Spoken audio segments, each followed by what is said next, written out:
Alors ici c'est chez moi, bienvenue, donc c'est mon havre de paix, c'est mon petit coin à moi. Le dressing de Lady Catsound se résume à des robes vintage. On va avoir des cerises, des roses, on peut aussi avoir du scrub. La pin-up aborde tous les styles, des looks glamour des années 30 aux tendances rockabilly des années 50. Je vais des fois porter, on va dire, des pièces vintage. Donc des vraies pièces d'antan que j'ai chinées ou alors par exemple des pièces que j'ai eues de ma mamie.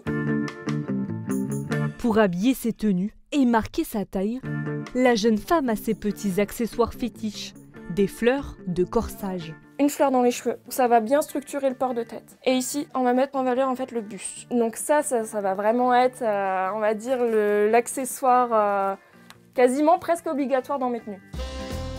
Eyeliner, rouge à lèvres. On va dire que chaque pin-up adopte, on va dire, son rouge à lèvres rouge.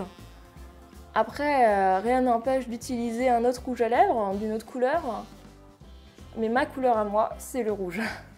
Tout est soigneusement travaillé jusqu'au bout des cils. Comme toute pin-up qui se respecte, on a évidemment les modèles de base. Donc on va avoir Marilyn Monroe, Grace Kelly ou alors Audrey Hepburn. Celle qui m'inspire le plus au quotidien, c'est Little Miss Curves sur Instagram. Elle s'appelle Rachel de son joli petit nom et elle nous vient du Royaume-Uni.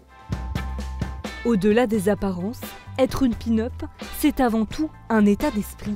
Quand je me regarde dans le miroir, je vois, on va dire, la femme que je suis, la femme pour laquelle je me suis battue pour devenir. Là, je suis épanouie, je me sens belle, je me sens féminine et je me sens moi. Donc j'ai beaucoup plus confiance en moi. Depuis sa découverte de l'univers pin-up en 2018, Lady Catsound apprend à s'accepter et à se dépasser, des valeurs qu'elle prônera lors de l'élection Miss Pin-Up Grand Est.